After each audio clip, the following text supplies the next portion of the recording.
చూచినంతనే విదురుని మనస్సులో ప్రేమ అతిశయించింది. ఉద్ధవుని గట్టిగా కౌగిలించుకున్నాడు. ప్రేమతో కుశల ప్రశ్నలు వేశాడు. సంతోషంతో ఇలా అన్నాడు విదురుడు. శ్రీకృష్ణ భక్తులు, పుణ్యాత్ములు, కురువంశాలంకారులు, కుంతీకుమారులు, పాండవులు అమోఘ భక్తితో క్షేమంగా ఉన్నారా? దుష్ట సంహారంతో భూభారాన్ని తొలగించిన మహాత్ములు రేవతీదేవి భర్త బలరాముడు, రుక్మిణీదేవి భర్త శ్రీకృష్ణుడు శూరసేనుడి నివాసంలో సుఖంగా ఉన్నారా? వృష్ణి వంశాన్ని ప్రకాశింపచేసిన ఉద్ధవ, వసుదేవుడు ప్రశాంత మనస్సుతో సుఖంగా ఉన్నాడా?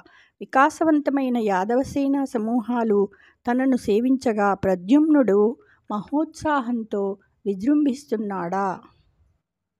శ్రీకృష్ణుని దయతో లభించిన రాజ్య పరిపాలన వైభవంతో, జగత్తులో చిరకాల విభవంతో గొప్పవాడైన ఉగ్రసేనుడు చాలా సంతోషంగా ఉన్నాడా?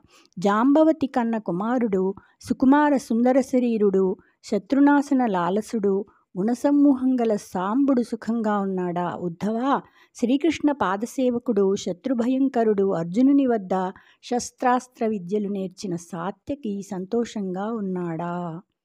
జలజాతాంకుశచక్రచాపకులిశఛత్రాదిరేఖాంకితోజ్వల గోవిందపదాబ్జలక్షిత విరాజన్మార్గధూళిచ్ఛటాకలితాంగుండు విధూతకల్మషుడు నిష్కామైకధర్ముండు సత్కులజాతుండన నొప్పునట్టి ఘనుడక్రూరుండు భద్రాత్ముడే.